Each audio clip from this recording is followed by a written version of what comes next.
Some say it's all about 1925 and beyond. The podcast. KC 100 year celebration with Pete A. Kennedy and Marlon A. Kennedy. Welcome. It is the 1925 and Beyond podcast. I am your host, Pete A. Kennedy. I'm here with my co-host, Marlon A. Kennedy. And today we have another special guest right out of Kingston College. As you know, this podcast is geared to the 100 celebration that is coming up. And our goal is to interview 100 individuals who have journeyed through Kingston College, whether they're a KC old boy, staff member, it could be just a parent. It doesn't matter. Once you've had that journey, they'll be on this podcast. But before I spill the beans, let me turn it over to my brother. But hold on. You know that since we're doing this, we're always talking about this, who attended and what we did. Here's my credit. I went to Kingston College 1992 to 1995. Played football 93 to 94. I played Coles. Last 93, won 94. And in 95, played Manning Cup. Let's turn it over to Big Brother Marlon. All right, thank you, Pete. Welcome, everybody. We're going to be doing this introduction for 100 episodes, and it's kind of rough to be hearing my little brother talk about his football accolades that really didn't amount to much, because having played cricket, my guest knows what it means to be on a victorious team. So I remember when my son who went to Kingston College, Andre says to me one day, "Daddy, I've heard so much about Kingston College. We haven't got anything." There you go. Start at the school, man. You know, Thank you. We didn't win much while he was at KC, and he was very concerned about it, actually.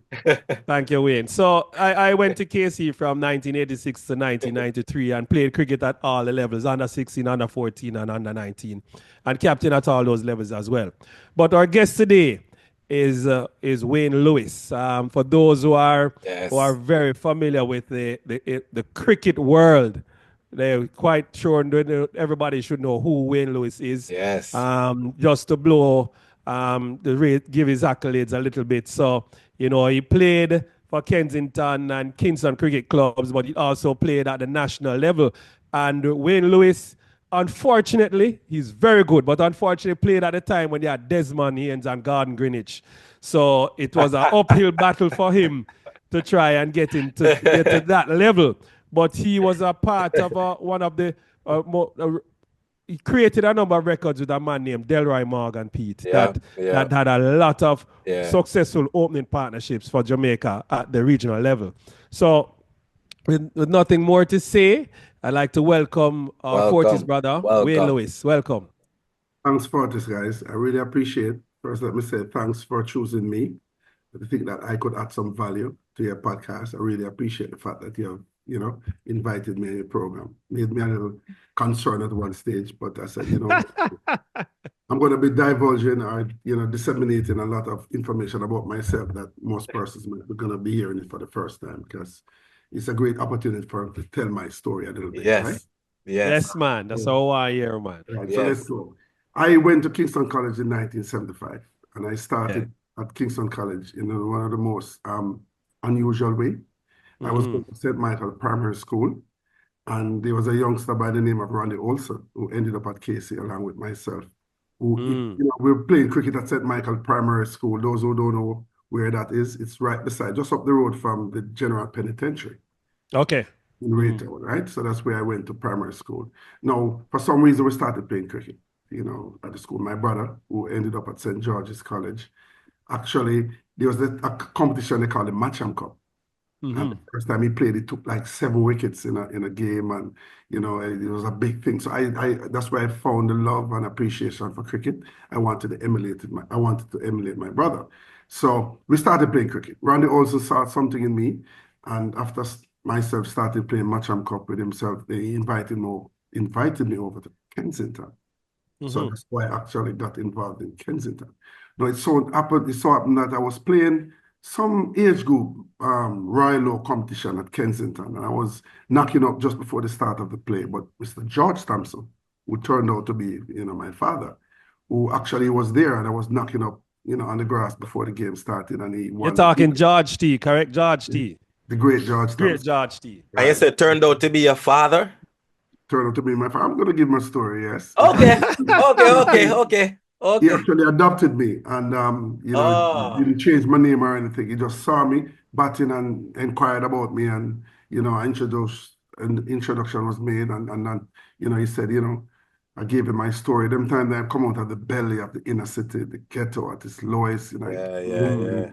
in Jonestown, But when you're in Jonestown as a youngster, you don't know anything else. You don't even know That's that you're true. poor because you're not Yep. exposed to anything. There was a gentleman by the name, the late George Regis Scarlett, who actually played cricket for the West Indies. He was an off spinner, Mm-hmm. a prominent member of Kingston Cricket Club. He actually showed a lot of interest in me, and he wanted me to go to Wolmer's. And he tried his endeavor best to get me into Wolmer's. But I had met George Thompson. I turned out to call him Uncle Oliver.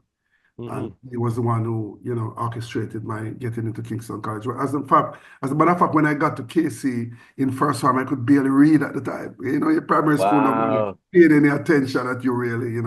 We used to walk. Them time they were living in Jonestown or Mm-hmm. Rema, the right at the border between 7th Street, between Rema and Jungle. That's where I grew Yeah, up. Right, yeah. right, 7th Street, right at the border. So below 7th Street is JLP, 7th Street and up would be PNP at the time. That's where, I grew up at the time. And so he got me into KC and he adopted me, went to my mother and said, Wayne, he has a lot of talent and, we want to help him. So, but he never changed my name. But out of that period of my life, I gained some brothers and I gained one sister. The brothers were the great Joseph Mackinson, Mm-hmm. all-Manning football player. I think he was triple champion. He became a brother of mine. Bally Wow. Reid, the great Bally Reid, when I met Yeah. Bally the year before, I'd broken the world record when he ran, the high school 100-meter record when he ran 10.40. So he was a superstar. He was my big brother. And of course, Wayne Rockin is small. Mm-hmm. Wayne and I used to share a room. Them time Wayne was dominating, boys championships at the time, winning everything in, class 3, class 2. Didn't do so well. He was injured or was sick when he got to class 1. So Wayne and I became brothers. And of course, Uncle Oliver invited me, took me to his house, and I met his nephew, Colin Thompson, who became another brother of mine. We shared a room Mhm. together. And of course, his niece was living there, Michelle Thompson, the late Michelle.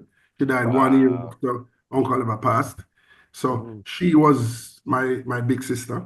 And, we lived, they were the closest thing to a blood brother and a blood Yeah. sister. Yeah, I yeah. remember Michelle, she was going to St. Andrew High School at the time. I'm going to KC. We fought that like our brothers and sisters would fight. Of course, I never hit her. She punched me up all the time. We Mm-hmm. fought, quarrel, we do everything, because we were like genuine brothers and sisters. And I remember when she left, I went to university and started working. I was still going to KC. And of course, we would fight on a Sunday and then Monday I need money. I'd go to her office and she would give me the money that I wanted at the same time. Put her at me, but she would still give me my money. You know what I mean? Yeah, yeah. Growing up But in Cape, before you continue though, Wayne, you touch on a very important point there because based on the fact that George T took you in, we Mhm. also spoke to another KC brother who said that, for majority of his time at school, he was homeless.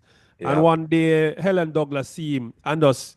Him say him don't know how she know, but she look upon him and say, hey, I'm gonna make you spend time. And he spent the last 6 months of his school at KC with George T. George T put him up, Yeah. no questions asked. Yeah. George T put him up and took care of him for the last 6 months of his time at KC. Yeah. So it's really good to hear that it's not a one-off thing. It's something that Yeah. George T probably has been doing for the time since he has been connected with us.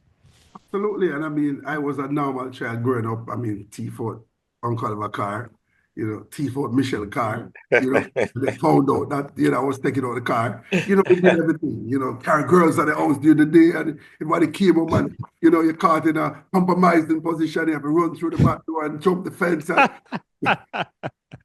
We ain't small. We had so many stories that we could talk about the things we did as youngsters. You talk about gypsy relays, those Yeah. days, you talk about money and stuff. In order for us to get passes to go to gypsy relays, right? We had to actually prepare the numbers. And those days, the schools used to be the number they'll get based on their ranking. You know, Casey would be number 1, Calabar number 2, and so on and so on. And we used to have to physically print this number thing, put it on, line it up on the piece of cloth and rub the ink on it. And if we don't do enough, we're not getting any passes. So we're not getting any passes to go to Gibson Relays. We're not getting any grandstand passes. We have to carry a girl and go in the bleachers. And we did so we did all of that. You talk about Valerie as my mentor, my brother, you know, Mackinson. You know, I was the youngest one out of all of them, so I gave the most trouble, right? But I could play cricket. And I remember going in first farm, and I would be in my class and, you know, looking in front of the class. A number of kids stood at the front of the class looking in, and the teacher would say, why you guys why you don't go to your class? They wanted to know who was Wayne Lewis, because it was unheard of that a first farmer played Sunlight Cup cricket those days. I didn't know all of this. So they came to the, you know, my classroom, wanted to know who I was. I had no appreciation for it at the time because I just didn't understand. Yeah, you just do something where you love. Absolutely. I tried out everything. Tried out football. Football didn't like me, so that didn't work. Tried out Wayne, before you're gonna further, the amount of KC brother will come on this and say them a star of some sort at primary school, whether in a tracks, football or this, and when them come KC and buck up on proper talent, they realize say it's not enough for me. You're not cutting it. You know? No, you're gonna play something else. Right. So I tried the football thing. Football didn't work. I remember they were recruiting new kids for the choir. So people stood in a line and they said, if I touch your shoulder, go back to your class. And we had to make some sound. And the first time I made a sound, they just touched my shoulder. I was the first one they touched. Singing and working. Right back at class. Right back at class. I tried swimming. I remember they took us to I have to give this story though, guys. It's funny. They took us to the National Stadium swimming pool. We wanted to try out for the swimming school. So we had to dive, dove, that's the word, at the shallow level, and we had to swim to the deep end, you know, like 50 meters or 25 meters away. And let me tell you something, man. My career in swimming was just one day. When I got in the middle, I bust. I had to turn sideways and try and make it to the wall. So like my finger, I had to get my finger on the wall like that. And when I dragged myself out of that swimming pool, that was the end of my career. So I tried football. One day, choir was 2 minutes. Swimming was I see him think Dave Cameron said film football career last one day at KC too, you know. But he did well. He had a day. I mean, he did well. So I realized though that if I'm going to represent the school, then I have to represent the school in cricket. There's no other way. So I actually played Sunlight Cup cricket. I remember I scored 2 consecutive centuries against Arden and against Wolmer's with the great Patrick Pattison. I mean, you know, we were youngsters. We weren't accustomed to balls coming at us at that pace.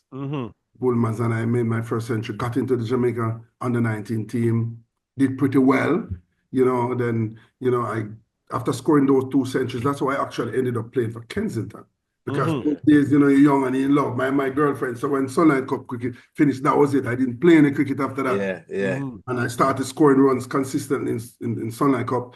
Then Basil Williams, the late Basil Williams, actually sent for me. And that's why I ended up playing for Kensington. Even though when I was young, I used to go there.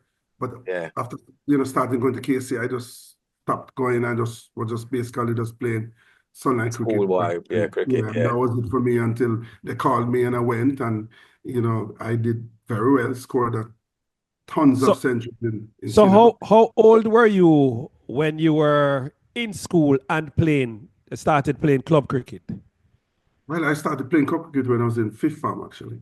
So I was in 16, 17. As I said, I didn't play club cricket. I used to just play Sunlight Cup cricket, and then when I played under 90 for Jamaica. We actually won the Benson Edges. It used to call the Benson Edges then. And we won against the Barbados, you know, led by Marlon Tucker at Chedwin Park when we beat. I mean, them times Barbados dominating regional, you know, age group cricket and so on. And Jamaica, we had a formidable team at that time because we had Patrick Pattison, we had Courtney Walsh, Mark Neita, Carlton Moore, Robert Haynes, you know, Casey Johnson. So we had a formidable team. So Wayne, let me get something clear for the listeners that I think they missed.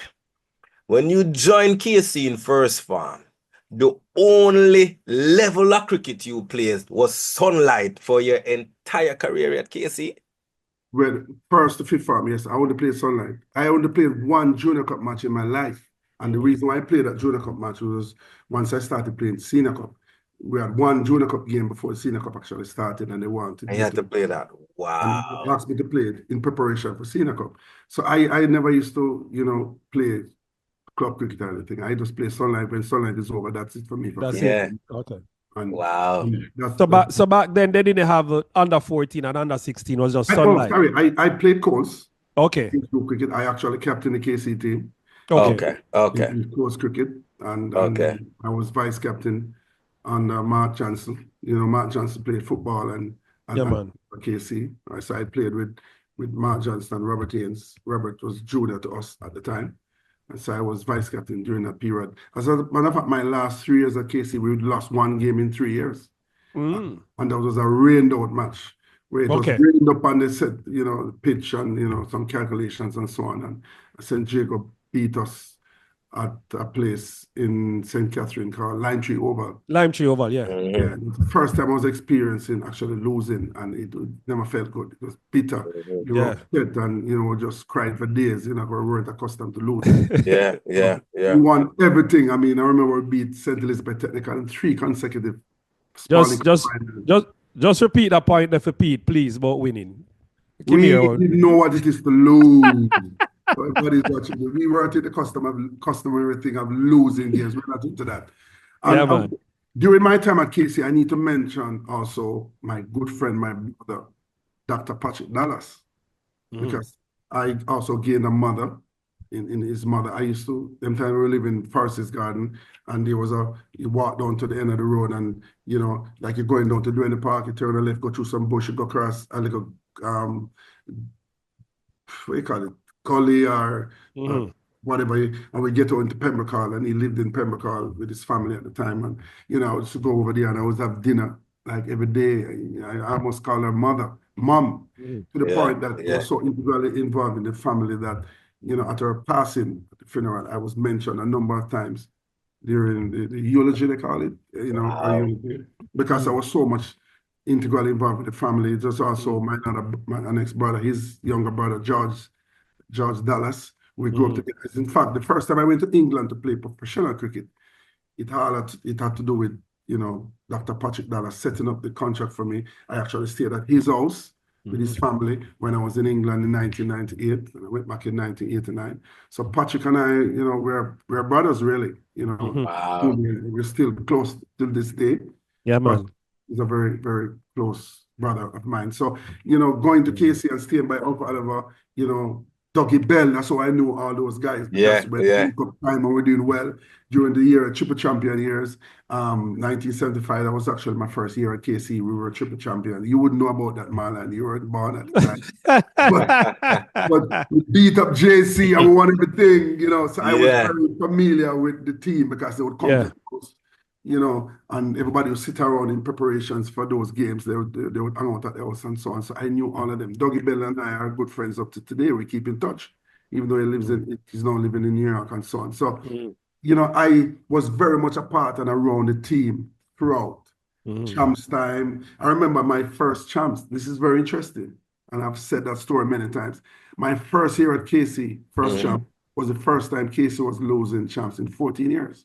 Oh yeah, so you come on the back end of the 14-year streak. Yeah. 1976, we won champs 1975 and 1976 would be 15th year we lost Calabar. And I remember I was jumping up and down when they announced it that we came second. And a KC old boy saw me and called me and asked me what was I cheering for. And I said, second, sir. And he says to me, listen, when you came second, you're the first person to lose. Second. And from that day, when we come second, you're the first team to lose. So we don't celebrate second. Yeah, jump off a second. Absolutely. And I'll tell people that 18 and KC, I say, listen, we hurt a lot, and this is serious now. Yeah. KC, as old boys, we hurt a lot because every sport, everything we enter as competition, we are prominent and we are expected to win. And we don't always win. And we lose that. Look what happened in the Manning Cup a year before last. When we came, we got knocked out in penalty shootout in the Champions Cup and the Manning Cup semifinal. Both semifinals were knocked out penalties. So we're always expected to win. So we lose a lot in crucial stages. So when we win, allow us to celebrate. Yeah, man. Yeah, Please man. allow us Agree. to celebrate when Yeah, we win. Agree. because we lose a lot. Because we're always in a position to win, and we don't always win. That's why. And the world always reminds us when we lose. Yes, everybody's a big thing. Everybody jump away. But no, when we lose, I chin up. You know, I Yeah, chin up man. and take the licks there because I also work at Sportsmax TV and a lot of sporting people around Yeah. me. So if you don't mind, I have to hide when I go to work some days because they just can't wait for me to walk through this to take me on. But I proudly defend the losses sometimes. And I said, sometimes we don't always lose, we just never win. Sometimes when we lose, we win. We didn't lose, we just never win. Yeah. They don't like when we talk like that. So, that was some of the fun memories at school. I was a targeted person at school because I was doing so well in cricket. And then, of course, I told you when I was in first form, I remember the first time Mrs. Urquhart in particular. Yes. I remember Miss Urquhart. I'm very close to her daughter. So I ran into her about a year ago, and Miss Urquhart, I tell her I was so much in love with her when she was in first form. Because we all know Miss Urquhart. Yeah, man. Me, and she was a very lovely lady. a fantastic Very lovely lady. I was young and stupid. So, Yeah. I teased Mrs. Urquhart about that all the time. I remember the first time, I could barely read at the time, as I tell you. And I remember the first month. They said, okay, all the books underneath the table. I said, what for? They said, test. I said, test? Yes, monthly tests. We have tests every month. They said, yes. Of course, I went in panic mode. I said, I need to settle down. I really need to start focusing. And I think I did that eventually. So, I'm quite proud. But Wayne, you use that word target just now, and 9 times out of 10, when people hear that word, it may come off at a negative connotation. But your target was more of a popularity type of a thing. Is that what you meant when you said, during your high school time, you were targeted? Clear up that a little bit. Well, let me clear up that. I was targeted by some teachers. Okay. They knew of my background. And, can you play cricket? You think you can do that? Yes. Yes. Got it. Helen Douglas. Yeah, Dougie. I had a love-hate relationship with Miss Douglas. She talked about that, Yeah. Not before you tell the story. She said, guys, one thing I love with Casey, you see, when I discipline the boys, 5 minutes later, them come right back as if nothing happened. But she said when it comes to the girls, because she was, taught at a school before, she said them walk and skin up them face for days and then they want to talk. But she said the boys, 5 minutes, they're back. Yes, man. And she used to give me a hard time. I couldn't step out the line for a second. I want to call George Sampson. You're out the ball. So she gave me a hard time at school. So a few years ago, she was at this prep school. Yes. Yes, she's the principal there. Right, she called me and she invited me to come and speak to the school.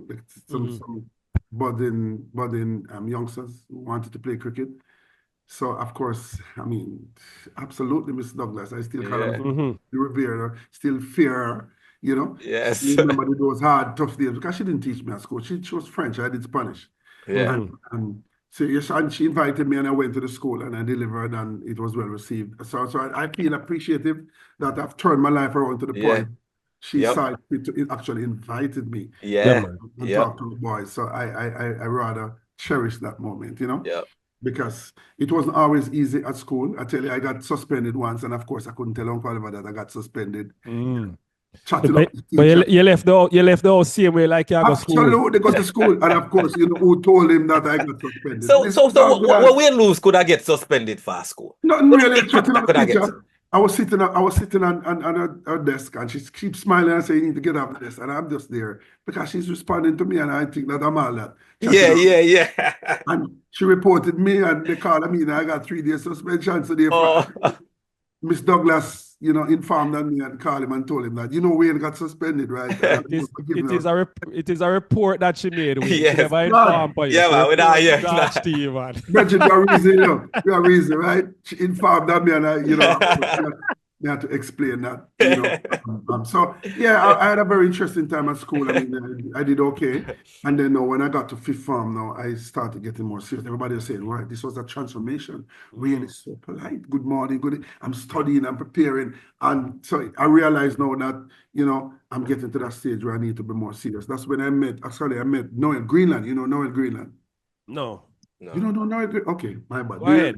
There was Enlighten us. I'm a Grace Kennedy guy and top boy and thing at Grace Kennedy. Okay. Do your research on Noel Green. Okay. And I'm sure it's somebody you might want to KC, old boy? KC old boy. Yeah, man. All right. I think he has a great story. I mean, I remember, this is very sad for me now, because I remember my last day at school. And I realized that it's one of the loneliest days of my life. Because I realized this is it. No more uniform, no more KC tie, no more getting lunch money and going to school. You have to go out there now. And it's about continue your studies. Are you gonna get a job? And because at the time cricket wasn't a professional sport like now, where these guys are signing contracts and so on. So therefore, it was a very sad day for me, my last day of school. I cried like a baby that, I'm a grown man, now I need to get a job. And that's when I ended up at NCB. That was my first job, actually. But I remember clearly, my last day at KC, how lonely it was and how sad it was for me that this is it now. I'm no longer KC student. And these guys, venturing into the unknown.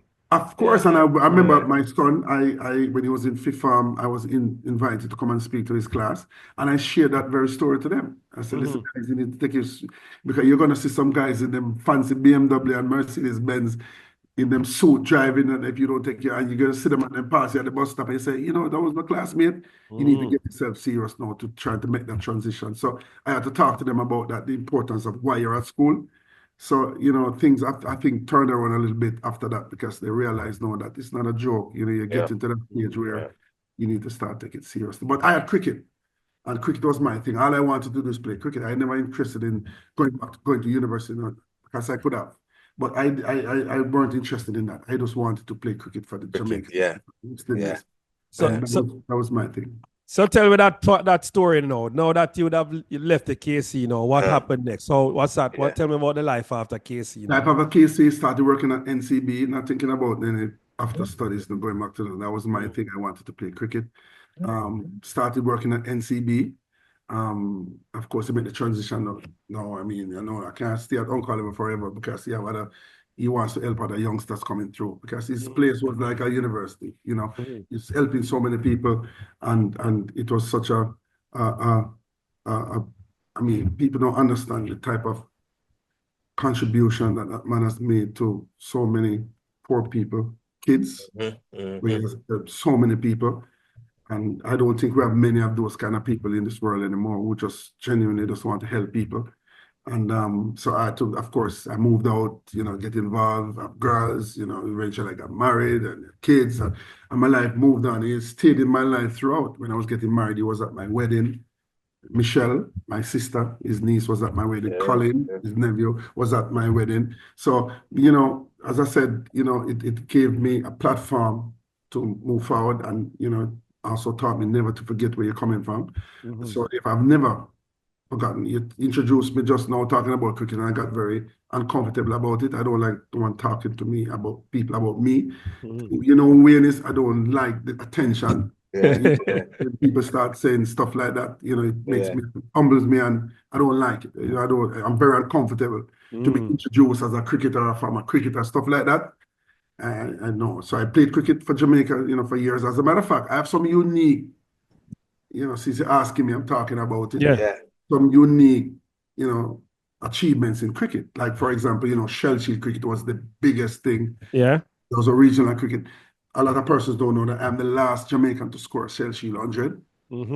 I am the first Jamaican to score a Red Stripe 100 when Red Stripe sponsored cricket, took it away, but took over from Shell Shield. Shell Shield, I made 100 at Samana Park against the Windward Islands. So I have two unique. My first century was scored, that Shell Shield century, in a place in Guyana called Essequibo. The late Clyde Butts played in that game. Carl Hooper made his debut that year along with myself, and I scored 100 at a place in Essequibo. Guyana is actually fighting with New Zealand about that piece of land right now. So we up country land. Yeah, we had to fly. We had to fly there, And I remember when we flew to Essequibo from Georgetown to play the first class game. Basil Williams was the captain, and it was three of us to a plane. Three of us in this plane in the bus. And two of us in the plane. And when we got to the ground, he said, "That's the ground," and he kept flying around the ground. And I said, "You're not going to land the plane." So he was trying to get the cows off the runway for us to land. that made me cringe, you know. So when Yeah. the game, after we won the game, I drew the game. We drew the game. One first innings, I drew the game. I made 100 in that game. And we going back to Georgetown to play the Geddes Grand Finals, because we made it to the finals that year. And we said we're not going back in no 3-man to a plane. So they got a boat, one of them army boat, to take us hours to get back. Up the river, yeah. The river. And so we had our foot in the water, and the pilot said, listen, be careful, you are piranha in the water. Piranha. You might lose the foot. So we had to, you know, ace the retreat. So, you know, my growing up days, just started playing for Jamaica, just playing for the love of it, trying to get into the West Indies team. We had no ambition other than trying to be in the room with arguably the greatest team of all time. That's the era in which I played. So when Tamar Lambert and Nikita Miller and them showing up that they won 5 consecutive regional tournaments and now they're the best team, I just reminded them that when Marlon won in 1988 and 1989, West Indies was the #1 team in the world. When he won his 5 in a row, West Indies was #9 in the world. But that tells you the standard of difference, so they can't talk to us, you know. So we talk about that all the time. So, that, in a nutshell, that was it. You know, I got married. My son went back to KC, you know, live in the States. I have a daughter. They are both living in the States now, you know, divorced, and I'm married again, happily. Made a lot of mistakes the first time and decided That's right. Can't make any more mistakes. So I've, That's you know, right. You know, I'm living the life of a happily married man. So there are 2 things I want you to cover for me now, Wayne. Firstly is that you did mention that you played professional cricket, county cricket. So tell us how you got into that. You briefly mentioned that Patrick helped you out, but tell us about that time playing county cricket. What was that like?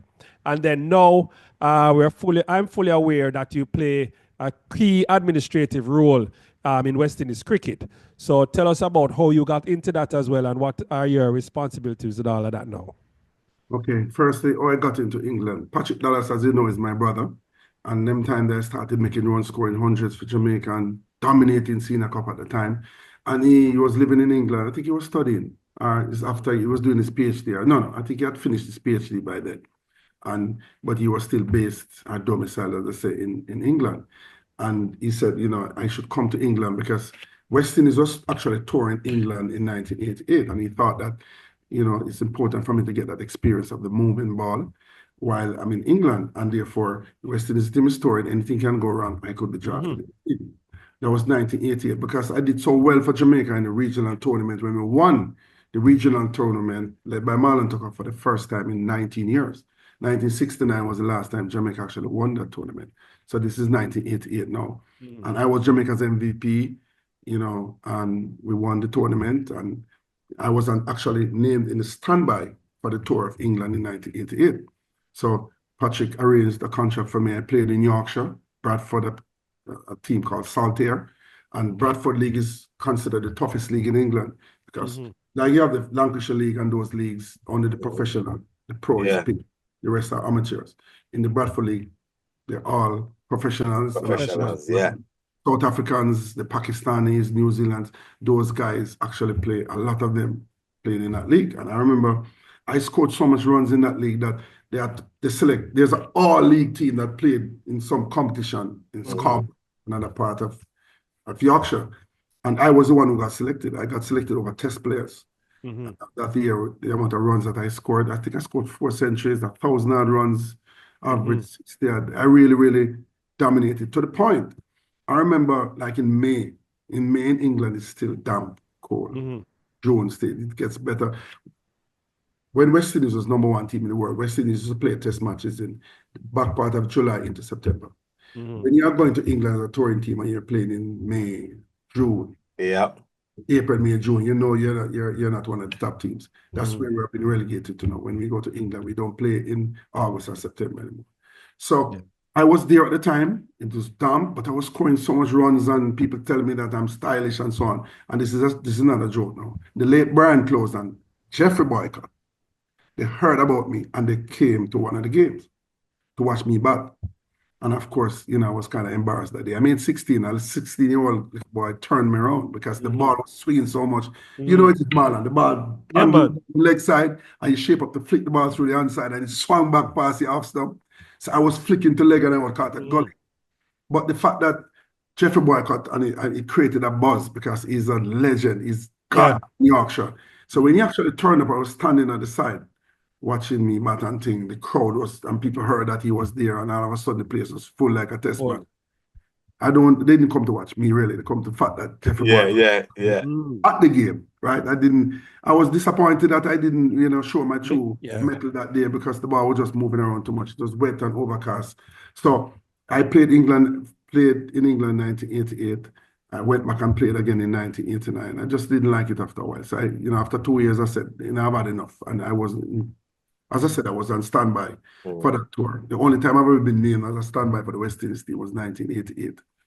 Okay. And so that's why I actually got to play cricket in England because of that Dr. Patrick in 1988 and 1989. Yeah. Cool. So it relates to my administrative level now. Yeah, man. I've never had the ambition of being involved in administration in cricket. I mean, I've never ever thought about, representing a club or being a part of a board. Never. Waiver Lines is one who actually involved me. I mean, I was in England 2012, 50th anniversary of Jamaica celebrating their independence. So they arranged a match sponsored by VMBS to play a cricket match against a former England past English players. Devon Malcolm played in that game. A number of the past players who played Test cricket. And the match was played at Oval. This was arranged by Michael Holding, who was actually doing commentary, was basically living in England at the time. So they arranged this game. So on that team, Maurice Foster was there, Delroy Morgan, Robert Summers on the tour, Darren Powell, myself, who else? Robert Hayes didn't make it. But it's a past Jamaica team, and we went there. And we played in 1988. So while I was there sitting in the hotel, I used to talk to Wavell about what's happening with WIPA, because at the time he was the secretary of WIPA.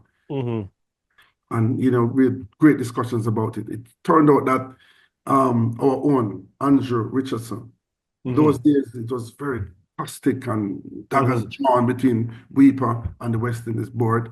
I mean, the West Indies board was complaining that they were spending like $2 million paying lawyer fees every year because there were so many litigated matters in the court. Led by Dinanath Ramnarayan. So it was a very ugly time. No player wanted to be identified as a WIPA member. Yeah. And that is why I became secretary of WIPA, because Andrew Richardson, who had ambitions of playing for the West Indies, felt at the time that the fact that he was secretary of WIPA, it was hampering his opportunities to play for the West Indies, because they used to refer to him as the WIPA man, and he was doing it for Jamaica. Jamaica was winning, he was taking wickets, he just couldn't get into the West Indies team. So he actually resigned. And that's all the post became vacant in 2014. I actually called him to say, why am I the secretary? Why are you giving up the post? And that's when he explained to me that he thinks that this thing was hampering his opportunities or his chances to play for the West Indies. So that's why I became secretary. Again, I had no ambitions. Then after that, I became director on the Jamaica Cricket Association. Again, it's not something that I wanted to do. It's not something I wanted to do. I can't say I didn't enjoy myself, but it wasn't an ambition of mine. I'm a senior selector at the moment. I'm also on the selection panel of the Jamaica Under-19 selection panel. I'm also on the senior selection panel that Regional West Indies Championships is going on right now. And I'm a part of, selecting the team. As a matter of fact, tomorrow, Tuesday, we're going to be meeting as the selectors to select the final 11 to play against Guyana, which starts on Wednesday. So I'm presently a selector. I've been a WIPA General Secretary now for 11 years. 11?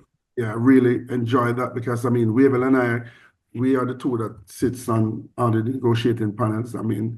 We have daggers drawn when we're negotiating. Dave Cameron on the other side as Casey Old Boy. He's no longer there. Chris Derrin is now the CEO, but we signed an MOU before Chris actually took up his post as the new CEO. So we have dialogue regular, meetings and discussions we've been having with the president, the vice president, the CEO. That's the level in which I operate at the moment, being the secretary. So I think I'm playing a pivotal role now. We have managed to settle down West Indies cricket now, where we do have a lot of differences, but it's never in the public's domain. We don't, as I've said, wash it dirty. You're there in dirty laundry, yeah. So we do negotiate hard. You're talking about negotiations to the tune of maybe 25, 30 million US dollars.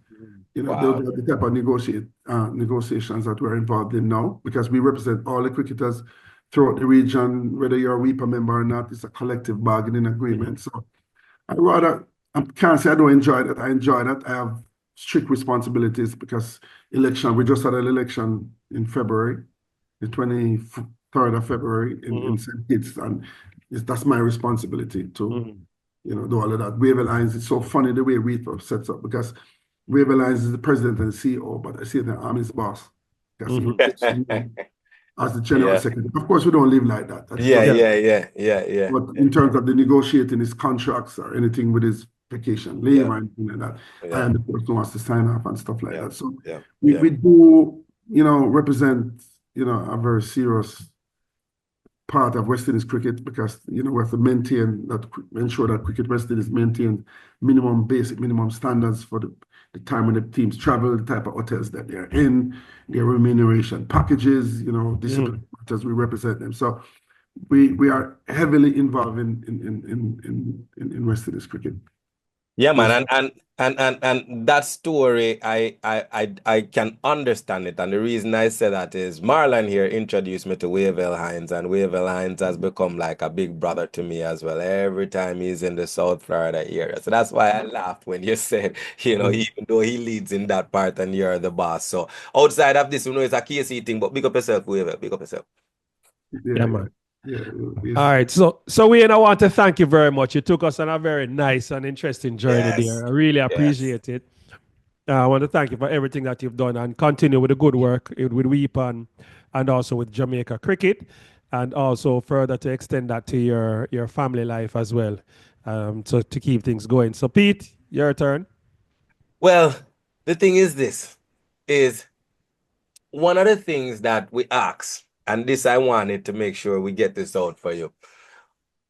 We normally ask, when it comes to Kingston College, what is a memorable moment you had at KSC that, and I would just wanted to clear up that piece, a memorable moment you had at KSC that either a teacher had the impact, and we understand that, yes, you had that lifestyle with Uncle Oliver. Outside of that, right, is there anything else that happened at school that you would say, boy, you know what, this was this one highlight moment at KC? Well, a good question. Talented question. There's so many, but I mean, I of course, I was in love with Miss Urquhart, to tell you, the entire class. Miss Urquhart get up in her tight pants to get to the class. We should, we remember you doing this interview at home. I don't want to see no frying pan come from the corner from my wife, man. My wife is right over there. She's cool, man.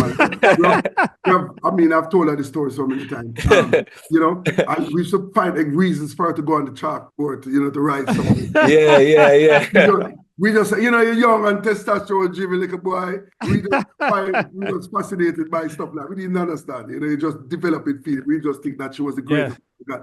And I need to mention Mr. Bruce. Yeah. Yes. Mr. Bruce, one of the highlights of my life, Mr. Bruce, is one day Mr. Bruce sent me to his office for me to get killed. When Mr. Bruce got to the office, he didn't remember. I asked what I was doing there. He said, what are you doing there? Get to your class. Not even you know about the ask questions. He did not even see my shadow, because I didn't want to remember why I was standing there. Bruce killed me once. And, as you said, as boys, I've never hated him for it, when Mr. Bruce, many of us cried when he passed, because he was such an integral part of our lives. Those days, the teachers were so involved with us, and they cared about us, and we weren't bad kids. We were just a little distracted, and we were kids. We weren't rude or anything like that, but we just were boys, and therefore we behaved as such at the time and things. So my time at KC, the only time I've ever cried, sorry to take you back to this, the only time I've ever cried, right, is when Tivoli beat us in 1977, 3-2, when we were leading 2-1 at halftime, and there was this, Clarendon College had this big team with Denden, Hutchinson, Sweet Smith, and I think the guys they had, and it was a big thing. They were, saying that KC, Clarendon College are going to meet in the finals, because it's going to be the two biggest team. and Excelsior beat us 1-0 at the stadium after Tivoli beat us 3-2, and we won the Walker Cup that year. We didn't get to the Money Cup final to play that year. So I cried, actually. I actually cried. That's the only time. I remember 1988 when Jamaica won the regional tournament.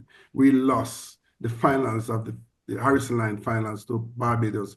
That they said is the biggest crowd that's ever assembled at Sabina Park, when we lost that finals of the last ball. And I remember when we went in the dressing room, Marlon was sick. Marlon was the captain, but he had on my blazer and my sweater.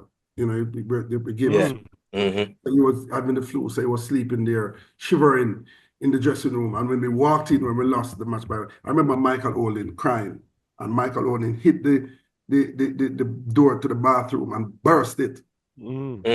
I'm sorry, Mikey, for calling you out, but you have cried in public many times, so it's not a big deal. He hit the door. Tempos? We get all the nickname in it. You mean Tempos? Michael Olin's name was Tempos. I didn't go to school with him, so I didn't know that. Okay. So we called him Mr. T. Yeah. He didn't like us calling him Mikey. He didn't like the name Mikey, so we used to call him Mr. T. And Mr. T hit the door, and I'm sitting there. Everybody in the dressing room crying, and Marlon lying over there sleeping because he was dead sick. And I'm trying to cry, and I said, listen, man, I was a part of one of the greatest, man. Desmond Ian stole me in Barbados, in Trinidad, sorry, after. That was the best 50-over match he has ever played. Wow. You know, the crowd, there were people standing around the boundary. They said it was the biggest crowd ever at Savannah Park because we just won the Red Stripe Cup. And I remember they said that we did some bad decisions against them. And Malcolm Marshall went back to Barbados and said he's not coming back to the final because the umpires in Jamaica are thieves. So they persuaded him to come. And I remember he owed me out the first ball of the day. So I was batting at the commentator's end, at the top end, right? And he walked down in front of the George Edley stand, and everybody in the George Edley stand, over 7,000 persons or 6,000 people, were booing him. And he ran up and hit out my off stump, the first ball of the match, this big crowd. I lost my off stump, right? And he turned to the crowd, and there was complete silence. You could jump up, you could hear it. So he just turned to the crowd, and everybody in the stand was like froze, you know? I remember that. That wasn't a good day for me, but of course, my brother, Robert Hayes, took care of him. I mean, Robert really took it to him, you know, in my absence. So that was another time in my life where, you know, in front of such a large crowd, I thought that I wanted to shine, and it didn't happen. So, you know, we have good days like Casey, good days and bad days. So that was a bad day for me. So I thought I'd leave it with that one. But as you say, parties cadere sidere non-protest. That's correct. But never remember the great Edley, I mean, from Calabar, was his 400-meter guy, what's his name? He's passed now. The great 400-meter runner from Calabar back in the day, man. He was a coach. Oh. You know, the name just... the name has slipped me too, God, you know, he said when he's running in the Olympics and so on, when he's tired, he'd always focus on Casey's motto, that the brave may fall, but never yield. How can I not remember his name? It's who come to, man. It's really bad. But watching this after will remember, you know, the greatest 400-meter, one of the greatest. Never won the 400-meter flat, but he won gold in the 400 in the relays and so on. So Wayne, we're gonna ask you your final words. To one, wish Casey happy 100 for the year. Two, leave a positive message for the current student, but anybody who may be watching this later. And three, if there are any business ventures or anything, you can leave the information in terms of your website and social media handle. If not, then that's it. But definitely Casey, wish Casey 100 and a positive message for the youth them out there. Absolutely. I shut up many times. I think, what would I be if I wasn't a Casey old boy? And I've said it to all my friends. All my friends know the motto, parties cadere sidere non-protest. Every time I see from Sportsmax, Lance Whitaker, he's a old Mary, and he's always saying to me, parties cadere sidere non-protest. That I've always asked myself, what would I be if I wasn't a Casey old boy? That is one of the greatest things that's ever happened to me, being a Casey old boy. And I say that with all sincerity, that, you know, being a Casey old boy is just an incredible confidence that it gives me. It has taken me through life where I am very confident to approach, to defend any position, any situation. I'm not daunted by it. I'm not intimidated by any situation after going to KC. So it has made me who I am today. KC is just an incredible part of my life. I've never wanted to be part of the administration and get involved in cricket. They asked me many times to like help out the coaching. I know I don't have the time, so I didn't want to put myself forward, knowing that I would not be there at times. And I don't think that's a good thing. So KC has taught me to your man is your word is your bond. And if you're going to take the responsibility, just do it to the best that you can be your best every day. So that has been an incredible journey for me in terms of what I've learned being at KC, the persons that I've met who are still in my life today. Just being part of a KC is just an incredible thing for me. And for the youngsters, I just want to let them know that listen, continue to strive for the best, be the best. Take this thing about being a KC student seriously, because you're going to know the true worth, the true metal of being a KC man when you leave school. Because I've been to Money Cup matches and see 70, 80-year-old guys getting so upset and sad and down when KC is not winning, or we lose champs, or we lose a race at champs. What the responsibility that they have to maintain our relevance and our happiness. And their time will come. Life is a cycle. So their time, they are at school now, but their times they're going to come when they're in our position, and they're going to know and appreciate exactly what is happening to them now for later. Work hard, try and be the best that you can at all, because it's a world out there. My life, they said, the older you are, the more you appreciate life. I have no this. I've done well for myself. I am no longer interested in to be wealthy or rich. I'm doing okay. I'm all right. I'm living a decent life. But now what is important to me is just to be healthy, just to have friends around me, and just to have a good time all the day, because I have more days, I have less days to live than what I've lived so far. I've been 62 and going 63. So therefore, I'm just milking every day, having the most fun, no stress in my life. Just give back now. I'm at a stage where I'm giving back to society and helping others now. And it's a joy for me to help someone. It doesn't matter whether I know you or not. If I can help you, it's a joy for me to be in a position to do that. So we have, as KC old boys, youngsters now, you have a responsibility to set up your side for the future. So work hard, be the best that you can be, because here comes a time when you're going to be in a leadership role. So set the stage from now. Wow. Boy, thank you, Wayne. Boy, you see Wayne come here and talk about him shy and favor crowd and canning something, and the man does hold the mic like a bounty killer, so you have to wrestle with him. Remember, it's 2 of us here. It's 3 of us here. If you want in front of an audience, it will be totally different. I can tell you. When I'm on television, I'm in the studio. Just a few people. I'm not in front of an audience, so it makes sense. Yeah, man. We appreciate it, Wayne. We appreciate it. My gosh. Thank you very much. Go ahead, Pete. My gosh. Look here. 50 years after 1925, one of the greatest walked in to the school in 1975. You've heard it straight from the horse's mouth in first form. Could hardly read. You've heard it from the horse's mouth. Cried on the last day of school how much there was a camaraderie, there's a fellowship, but still there was some uncertainty of the future. And that's normal when we talk about how we step out.